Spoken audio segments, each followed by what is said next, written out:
The stars change. The people change. But somehow, the wars always stay the same. I learned that a long time ago drifting between galaxies aboard the Lost Horizon. Most people just called her the Horizon.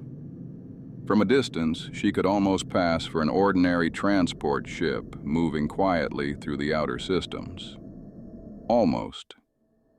Truth is, nobody ever seemed fully comfortable around the horizon.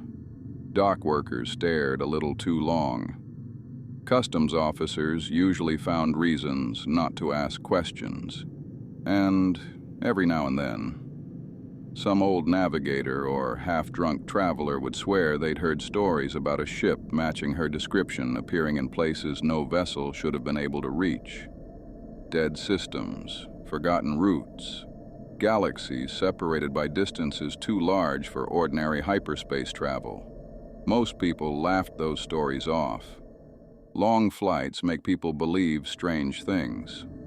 Still, the rumors followed the horizon everywhere, and after enough years drifting between stars, I stopped trying to decide which stories were false. The horizon had been my home for longer than I could remember now. Only home I ever really had. Long enough that I couldn't imagine sleeping anywhere without the quiet hum of her engines beneath the floor. I arrived above the desert world just before nightfall. Twin suns hanging low over endless dunes, while storms rolled slowly across the horizon beneath them. The city itself looked ancient from orbit. Weathered towers, dust-covered landing platforms, lights flickering softly against the darkening sands. Worlds like this always carried stories older than their governments, and usually older than their wars, too. The horizon descended quietly through the atmosphere. No escort requests, no patrol scans. Nobody important ever pays much attention to cargo pilots drifting through forgotten systems. That anonymity suited me fine. The landing platform sat near the outer edge of the city, carved directly into black stone rising from the desert floor. Wind pushed sand across the docking bays, hard enough to sound like whispers moving through the dark. Funny thing about drifting long enough, eventually every new world starts feeling familiar. Not because they're the same, because people are. Fear, hope, greed, war. Doesn't matter which galaxy you visit. You always find the same things wearing different faces. I remember standing at the lowered ramp of the horizon, watching workers unload cargo containers beneath the twin suns. Nobody spoke much. Most avoided eye contact completely, except for one figure standing near the far edge of the docking platform. Brown robes moving softly in the desert wind. Face hidden beneath a hood, still as stone. Watching the horizon. Watching me. At first I assumed he was local security, or some wandering desert monk. Worlds like this always seem to produce mystics eventually, but something about him felt different, calm, too calm, not the kind of calm ordinary people carry, the kind earned through discipline, or war, even from a distance. I noticed the metal hilt hanging from his belt, no blade attached, at least none I could see. Strange weapon for a desert traveler. The figure remained motionless for several seconds longer before finally turning away toward the city. And somehow, I already knew meeting him was going to change the course of my journey through that galaxy. The stars change. The people change. But sometimes, certain paths find you no matter how long you spend trying to drift beyond them.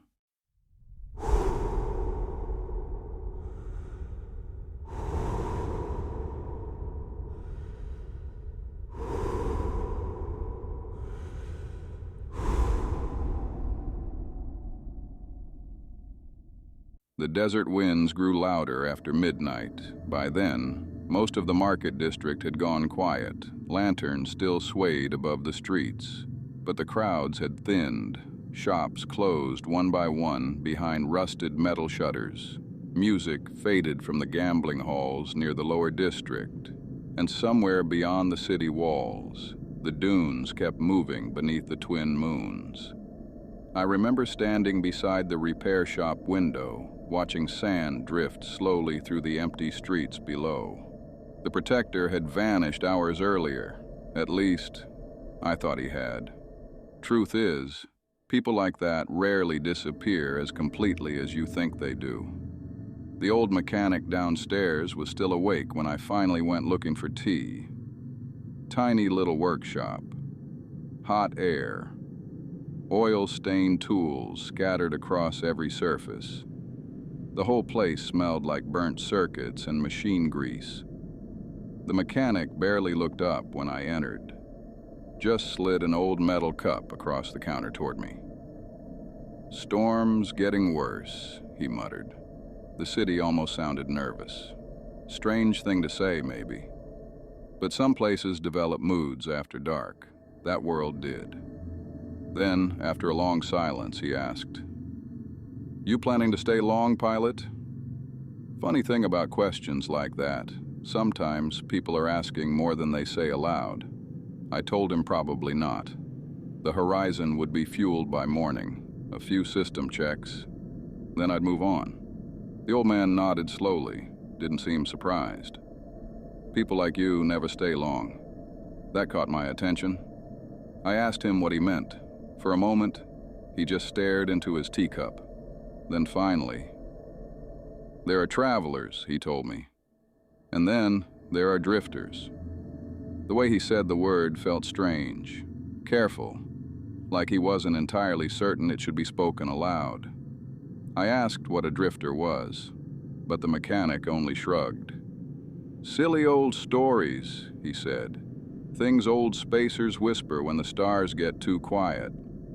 Then he changed the subject, which told me he absolutely believed the stories himself. Outside, the storm kept getting worse. Sleep never came easy on worlds like that. Too much noise, too much movement, too many people pretending not to watch one another. So sometime after midnight, I left the room and wandered the market streets instead. Most of the lanterns had burned low by then. Shadows stretched long across the alleyways. Fabric canopies snapped violently overhead as sand swept through the city. And despite the late hour, I had the distinct feeling I was being watched, not hunted, observed. There's a difference. I noticed the protector standing near the end of the alley almost immediately. Tall figure. Desert robe shifting softly in the wind, face hidden beneath a weathered hood. Didn't move, didn't speak. Just stood there beneath the lantern light like he had been waiting for me.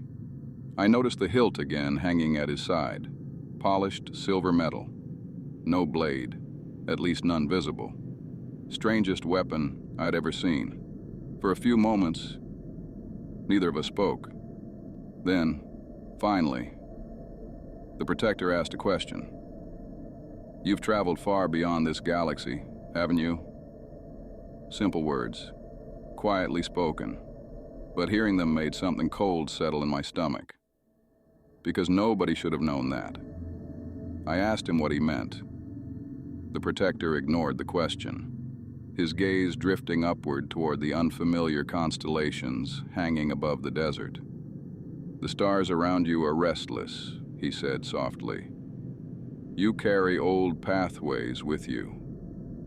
I remember laughing a little after that, not because it was funny, because sometimes people say things so strange, your mind doesn't know what else to do. I told him he sounded like a mystic from a bad spacer story. That almost made him smile. Almost. Then, finally, he looked back toward me, and for the first time, I noticed his eyes, calm, steady, ancient somehow, like someone who'd spent too long staring into places ordinary people were never meant to see. "You should leave this world soon," he told me. "The desert is beginning to wake." I asked him what that meant, but before he could answer, every light in the alley flickered at once. The wind suddenly stopped. Not faded, stopped. Complete silence falling across the city so fast it made my skin crawl. And somewhere deep beneath the dunes, outside the walls, I felt something. Low, ancient, powerful enough that even the ground beneath my boots seemed to recognize it. The protector turned slowly toward the distant desert, and for the first time since meeting him, I saw fear in his face. Real fear. Then the lights returned. The wind came roaring back through the streets, and just like that, the moment was over. Before disappearing into the darkness, he said one final thing. The gateways were never meant to reopen. Then he was gone, leaving only blowing sand beneath the lantern light. And deep down, I already knew the conversation had changed something.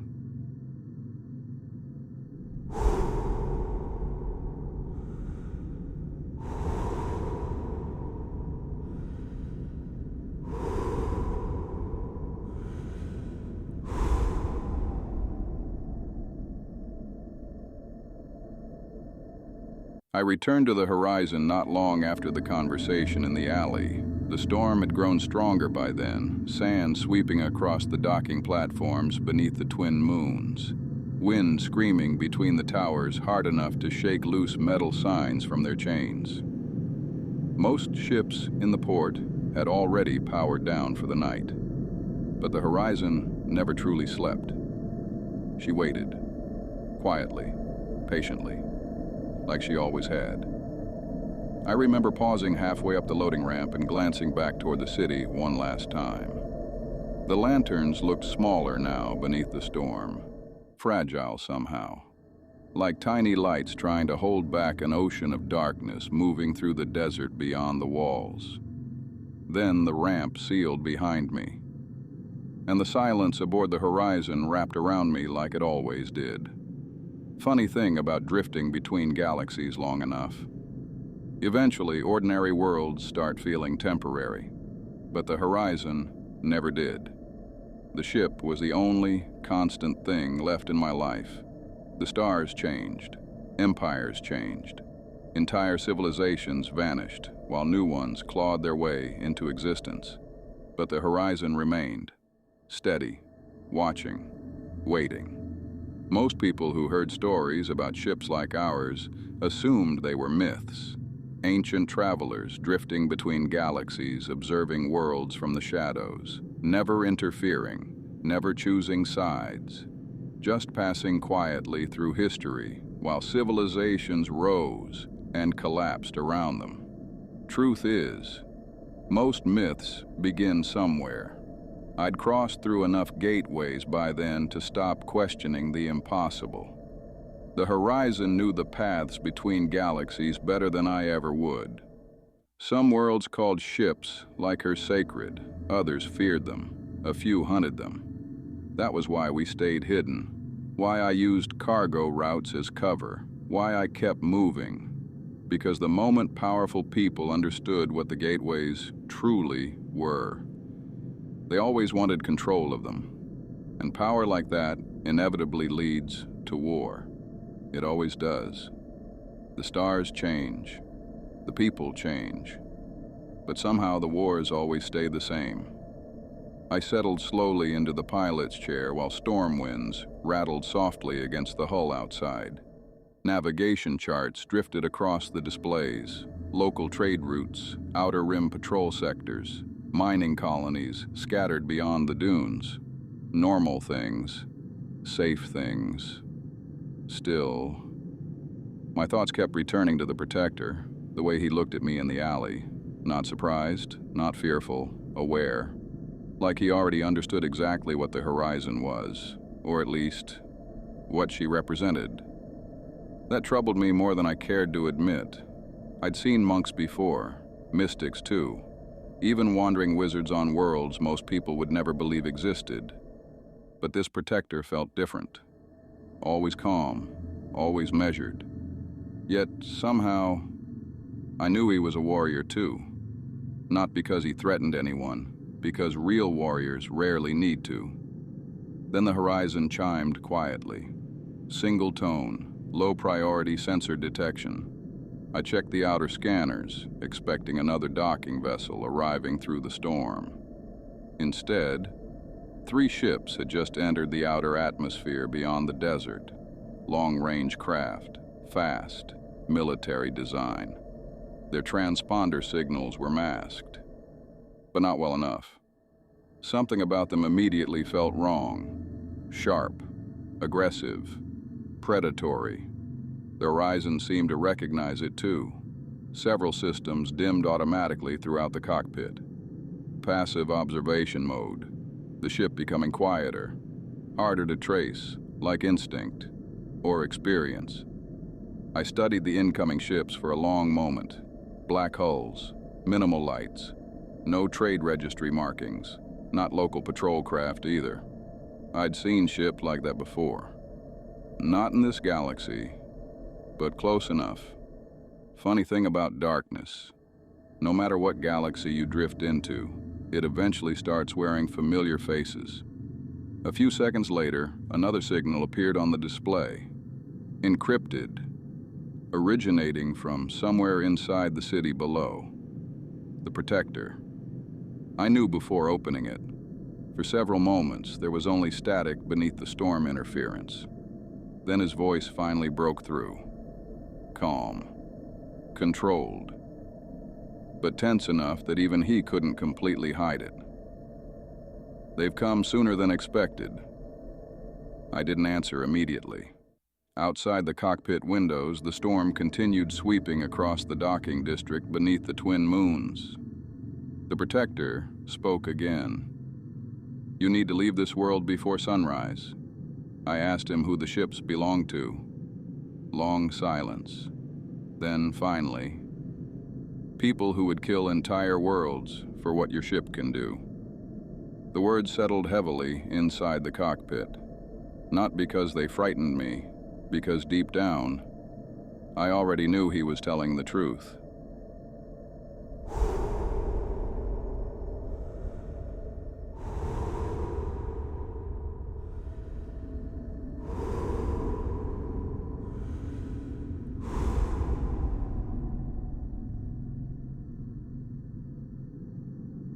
Considered leaving immediately. That was the wiser choice.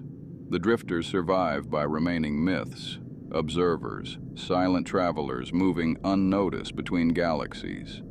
The moment people begin hunting you, the drifting becomes much harder.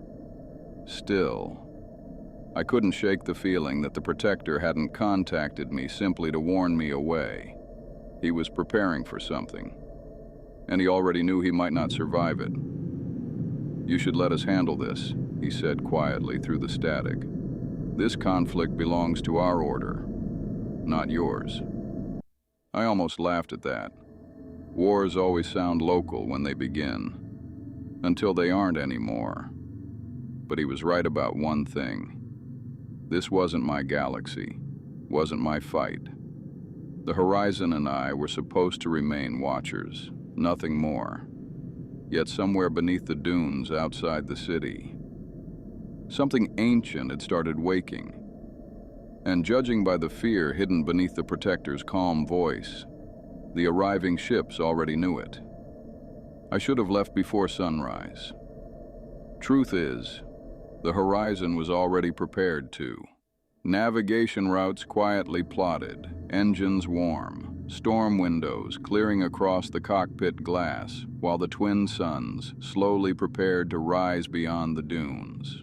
That would have been the smart decision. Leave the system, disappear into another galaxy, become rumor again. That's how drifters survive. But somewhere beneath the desert, something had shifted, and the Protector's warning kept echoing in my mind. People who would kill entire worlds for what your ship can do. I remember sitting alone in the cockpit watching the storm weaken outside the docking district. The horizon hummed softly around me, steady as always, patient, like she already understood I wasn't leaving yet. Funny thing about the horizon, sometimes I think she knows my decisions before I do. The incoming ships remained in high orbit above the planet through the rest of the night. 3 vessels, dark hulls, no official registry, no communication with local authorities. Predators circling quietly above the atmosphere, waiting for the right moment to descend. That alone told me everything I needed to know.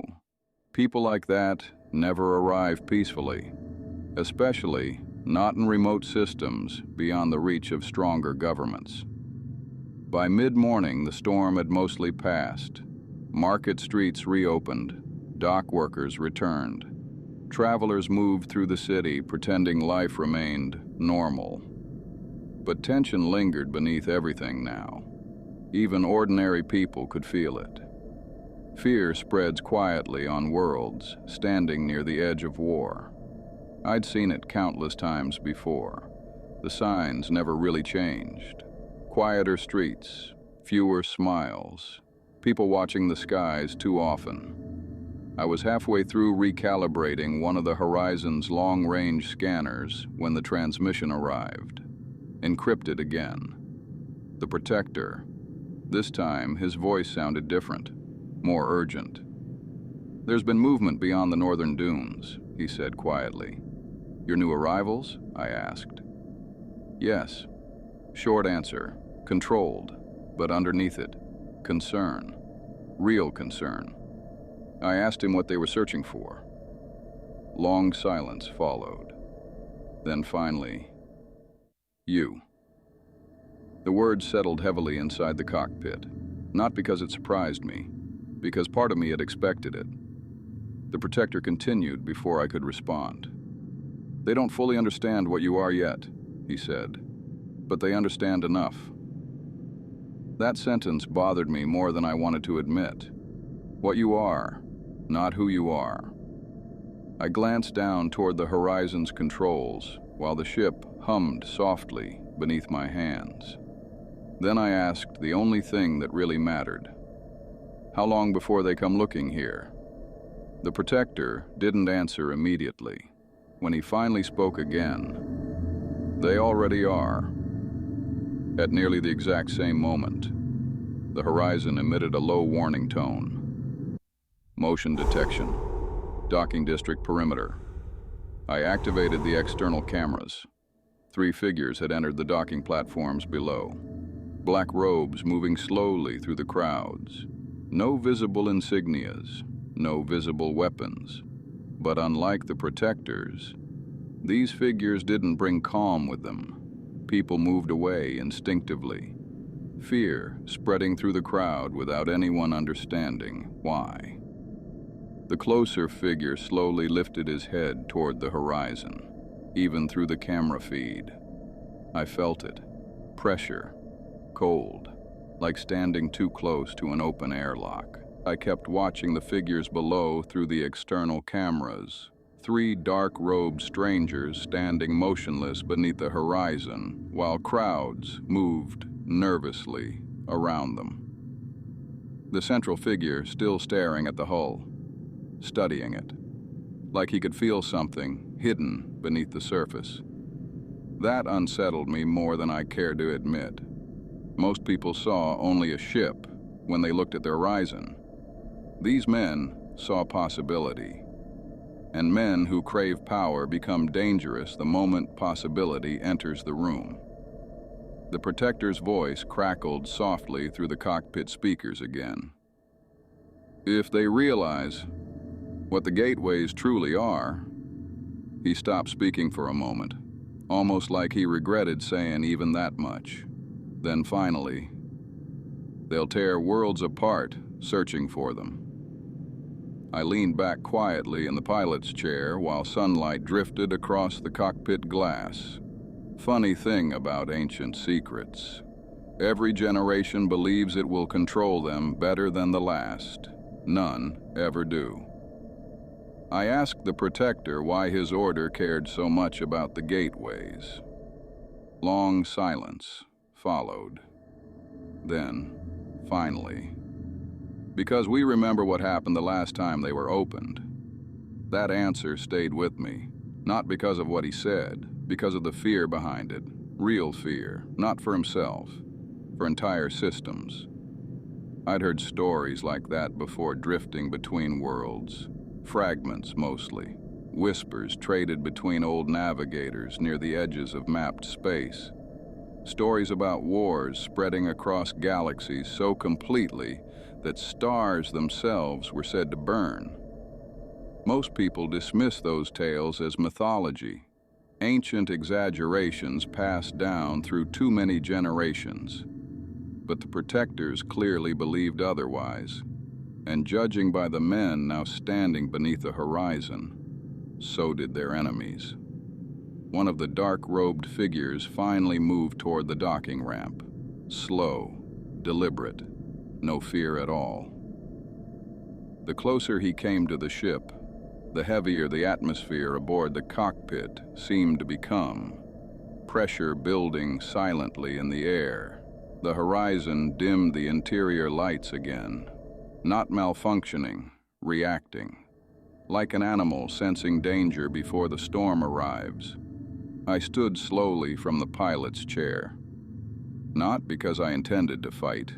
Drifters avoid conflict whenever possible. That was one of the oldest rules. Once you involve yourself in the wars of a galaxy, you stop being observers. And observers who choose sides rarely survive long. Still, something told me this situation had already crossed beyond simple observation. The dark-robed figure stopped near the base of the loading ramp.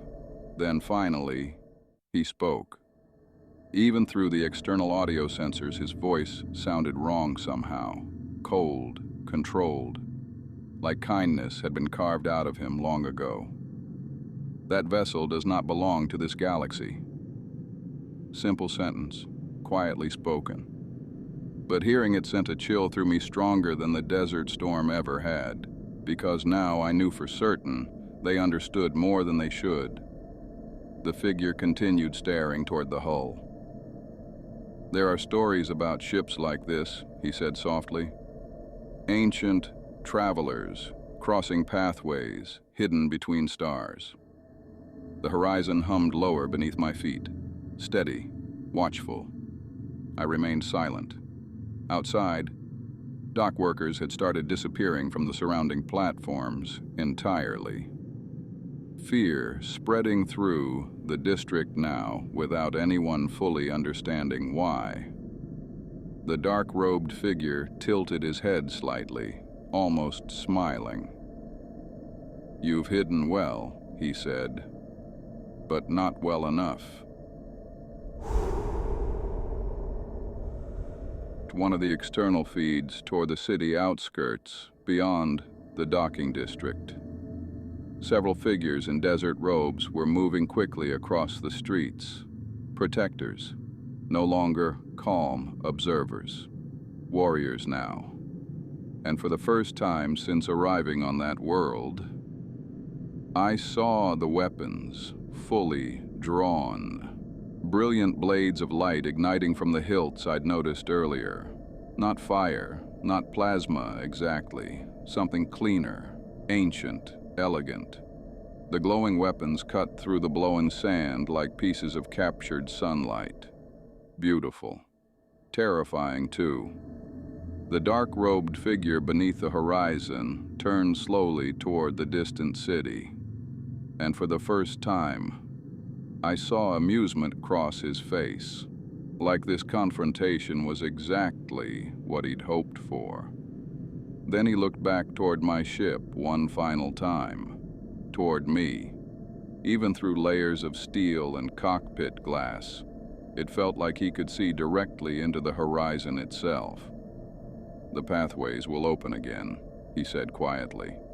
"And when they do," he rested one gloved hand gently against the hull, "we will find you." Then suddenly, every sensor aboard the horizon flared at once. Massive energy surge beyond the city. The protectors had engaged them. The war had already begun, and deep down, I knew the Protector had been right from the beginning. This was never my galaxy, never my fight. But wars have a way of reaching beyond borders once ancient powers wake beneath the stars. Outside, the Horizon's engines roared fully to life for the first time since landing on the desert world. The ship could have lifted off immediately if I'd wanted her to. That was the dangerous thing about drifting long enough. Running becomes instinct. See the warning signs, feel the shift in the air, and disappear before the fighting begins. That's how drifters survive, not through power, not through weapons, through distance, silence, observation. The galaxies were full of dead civilizations that believed they were too important to fall. I'd seen enough ruins scattered across forgotten worlds to know better. Still, my hand never reached for the launch controls. Instead, I kept watching the battle spreading across the city through the storm-darkened feeds. Protectors moving through blowing sand beneath flashes of blue and crimson light.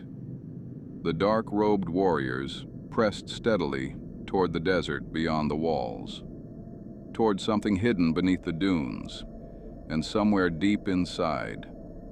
I think I already knew what they were searching for. The Protector's voice returned briefly through the static. If they reach the gateway, he stopped there. Didn't need to finish. I already understood. The word alone was enough to make something cold settle deep in my chest. Gateway. Real ones were almost gone now. Destroyed. Buried. Lost beneath dead worlds long ago. For centuries, the only stable paths between galaxies had been carried by drifter ships like the Horizon, living pathways hidden among the stars. That was what made the Protector's fear so dangerous. If a true planetary gateway still existed beneath that desert, everything was about to change. I remember staring out through the cockpit glass while distant flashes illuminated the storm clouds over the dunes. Funny thing about ancient responsibilities. You can spend years pretending they no longer belong to you. Doesn't stop them from waiting. And somewhere beneath the sands outside the city, something ancient had finally started waking up.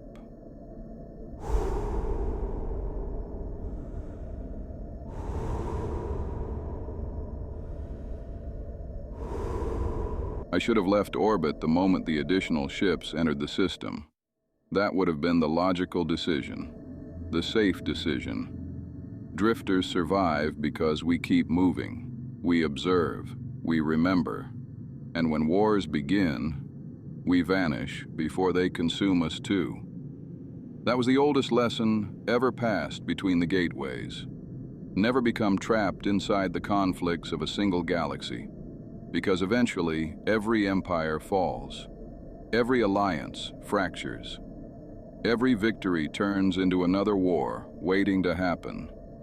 I'd spent long enough drifting between galaxies to know that truth better than most. Still, my hand never touched the jump controls. Below the horizon, the desert world burned, smoke rising across the dunes while flashes of crimson and silver continued erupting near the distant ruins beyond the city. Protectors fighting to contain something ancient. And somewhere among the storm clouds descending into the atmosphere, more dark-robed ships arriving every minute. The Protector's warning echoed softly through my thoughts. There will be nowhere left to hide. Funny thing about old responsibilities. You can spend years pretending they no longer belong to you. Doesn't stop them from waiting. I remember staring out across the stars beyond the cockpit glass while the horizon drifted silently above the world. The ship already knew I was struggling. Sometimes I think she understood me better than I understood myself. Drifters were never meant to rule galaxies, never meant to build empires. We existed for one purpose: protect the pathways, guard the gateways, keep ancient knowledge away from people who would weaponize it. That was the mission. At least once. Problem is, missions become harder to believe in after enough centuries watching civilizations repeat the same mistakes. I'd seen worlds burn before, thousands of them maybe. Different names, different species, same hunger for power every single time. After a while, even ancient oaths begin feeling heavy. And somewhere along the drifting, I think I stopped believing one man could really change anything anymore. That was the truth I never admitted aloud, not to the protectors, not even to myself. I wasn't hiding from war. I was tired of it. But beneath the horizon, another explosion rolled across the desert. And this time, the cockpit trembled. The gateway was destabilizing. I recognized the energy pattern immediately, not fully open, not yet, but damaged, awakening. And if the dark-robed order forced it open without understanding what they were touching, entire systems could disappear, not destroyed, lost. That had happened before, long ago, back when the drifters still stood united between galaxies. Most histories erased those wars, probably for the best. Some, knowledge only spread suffering once remembered. The horizon emitted another low warning tone. Surface scans. Protector casualties increasing. I closed my eyes for a long moment after seeing that. Then, finally, I stood from the pilot's chair. Funny thing about purpose. Sometimes it waits patiently for years before reminding you who you really are.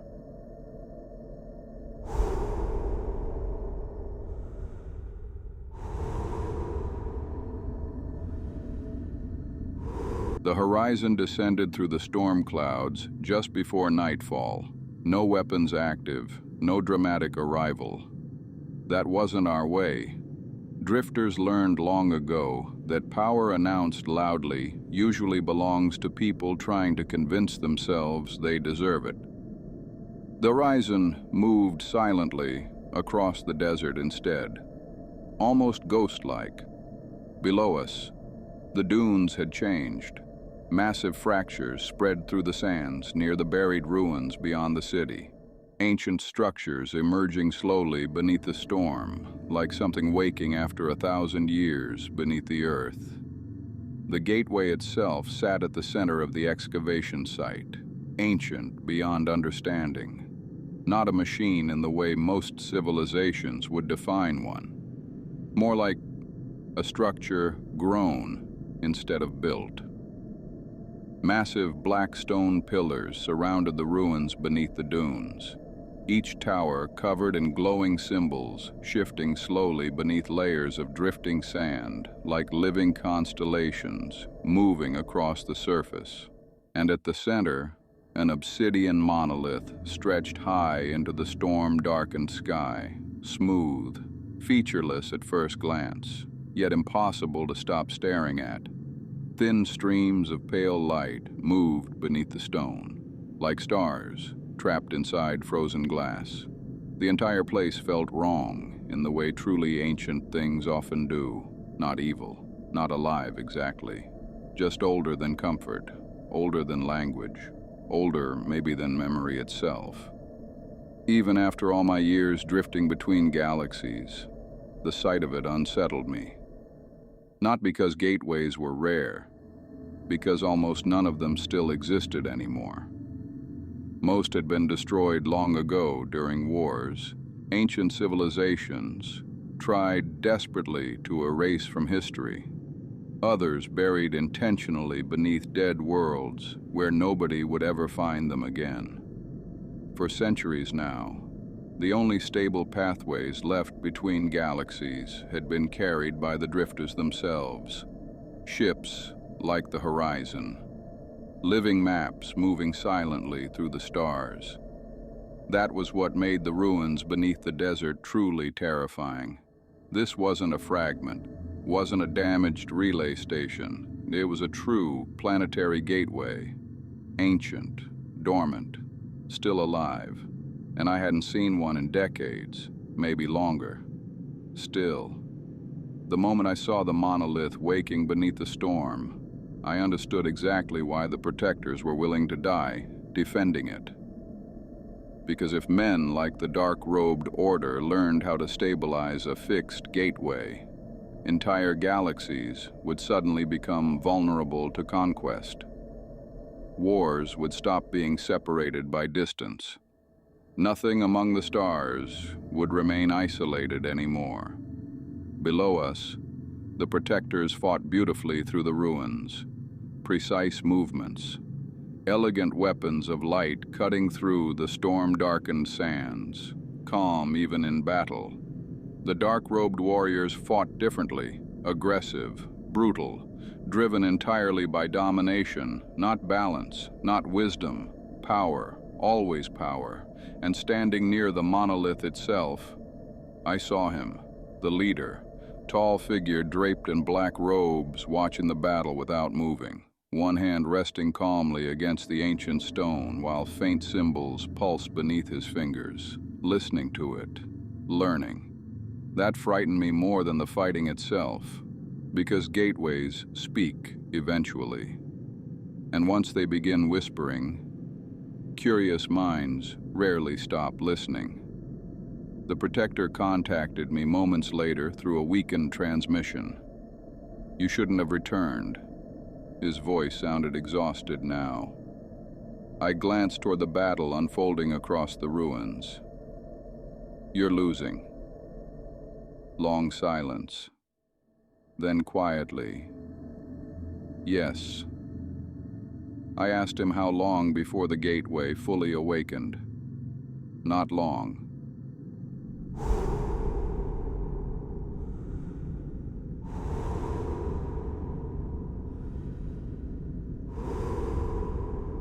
Another explosion echoed through the dunes beneath the storm. The protector continued carefully.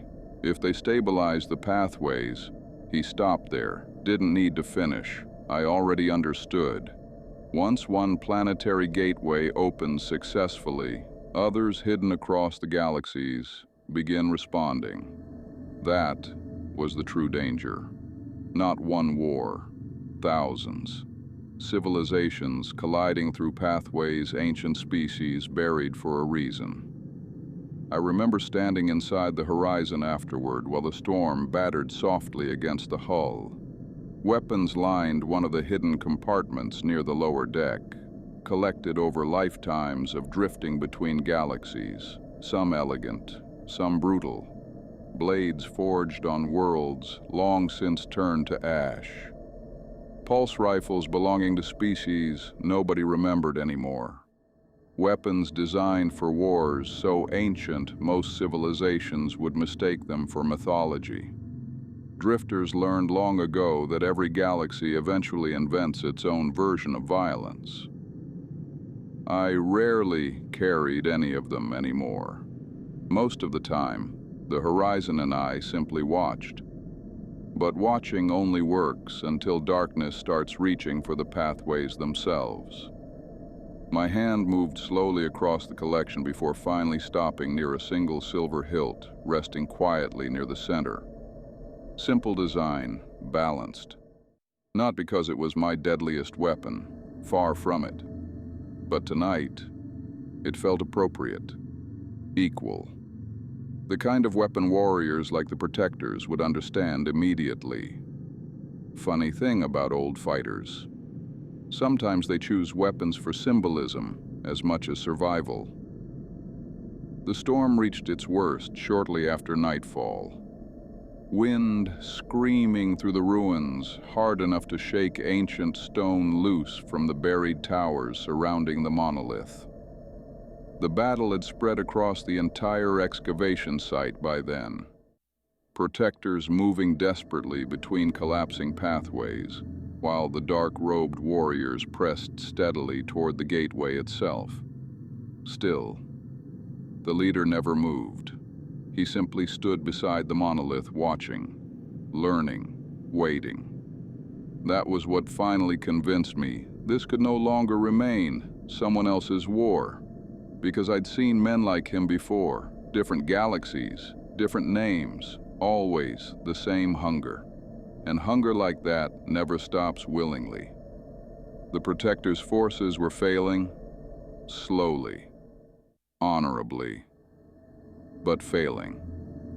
I remember standing at the lowered ramp of the horizon while desert winds swept through the darkness around me, the silver hilt resting quietly in my hand, heavy somehow, not physically. Memory weighs more than metal ever could. Drifters were trained to fight long before we learned how to navigate the gateways. Not because violence defined us, because sometimes protecting the pathways required it. The galaxies only remembered fragments of what we once were now. Travelers, observers, myths. But long ago, before the drifting became isolation, before most gateways were buried, the drifters stood between civilizations and the chaos waiting beyond the pathways. I spent centuries trying to forget that part of myself. Truth is, I was simply tired.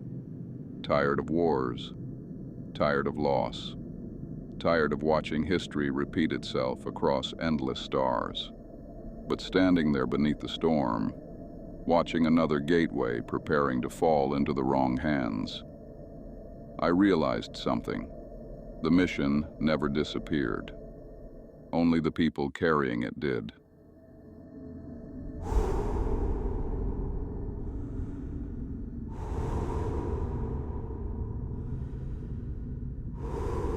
The battle ended just before dawn, not with victory. Wars tied to ancient things rarely end that cleanly, but the fighting stopped, and sometimes that's the closest thing civilizations ever get to peace. The storm had finally begun weakening across the dunes by then. Wind slowing. Sand settling slowly over the ruined excavation site like the desert itself was trying to bury the gateway once more. Several of the dark-robed warriors had escaped before the Protectors sealed the lower chambers beneath the monolith again. That troubled me. Men like that rarely abandon obsessions once ancient power touches their minds.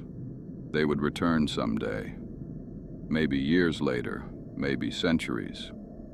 Funny thing about darkness, it's patient when it needs to be. The surviving Protectors moved silently through the ruins beneath the fading storm, recovering their wounded, extinguishing the glowing blades carried through the battle. No celebrations, no speeches. People who stand watch over ancient dangers for long enough eventually stop mistaking survival for triumph. I understood that feeling better than most. The Protector found me standing near the horizon shortly before sunrise. His robes were torn from the fighting. Dust and ash covered one side of his face, and for the first time since meeting him, he looked old, not weak, just tired. Still, his eyes remained calm, always calm. For several moments, neither of us spoke. The desert itself seemed quieter now, almost respectful. Finally, the Protector glanced toward the horizon resting silently beyond the dunes. "She's older than our order," he said softly. Not a question, a realization. "Older than most things," I answered quietly. The Protector nodded slowly, then his gaze shifted toward the buried monolith beneath the ruins. "We sealed the lower pathways again," he said, "but only temporarily." I already knew that too. Ancient things don't sleep forever once awakened, especially gateways. "There were legends once," the Protector said quietly, "about travelers who move between galaxies carrying knowledge through the stars." I smiled faintly at that. Legends usually leave out the exhausting parts. For the first time, the Protector actually laughed. Small sound, brief, but genuine. The twin suns slowly rose beyond the dunes, while silence settled between us again. Then finally, the Protector asked the question I think he'd wanted to ask from the beginning. "Why did you come back?" Simple question, hard answer. I looked toward the distant horizon where storm clouds drifted slowly across the desert skies. Truth is, I wasn't entirely certain myself. Maybe because the gateway mattered. Maybe because the Protectors reminded me of people I'd once known long ago in other galaxies. Or maybe I was simply tired of running from responsibilities I pretended no longer belonged to me. "I think," I said slowly, "part of me wanted to remember why the Drifters existed in the first place." The Protector lowered his head slightly after hearing that. Not agreement, exactly. Understanding. Then his gaze shifted toward the horizon once more. "Will you stay?" Funny thing about questions like that. Sometimes both people already know the answer before it's spoken aloud. I looked up toward the stars, slowly fading in the morning light above the desert. Different stars waited beyond them. Different galaxies, different wars. The drifting never truly ends. "No," I answered quietly. The Protector nodded like he expected nothing else. Then, just before I reached the loading ramp of the horizon, he spoke one final sentence, quietly, almost like something passed down through countless generations before either of us were born. "May the Force be with you." I paused for a moment beneath the rising twin suns, didn't answer, just nodded once, before continuing up the ramp toward the horizon. Funny thing is, I didn't fully understand what those words meant back then. Not completely. But somehow, I understood them anyway. Inside the cockpit, the horizon hummed softly around me as the engines warmed beneath the hull. Then finally, the navigation pathways appeared once more across the displays. Ancient hidden routes stretching quietly between galaxies. Waiting. Always waiting. The stars change. The people change. But somehow the wars always stay the same. The horizon lifted silently into the morning sky moments later, and beneath the twin suns, the desert slowly disappeared behind us as we drifted once more toward another waiting galaxy.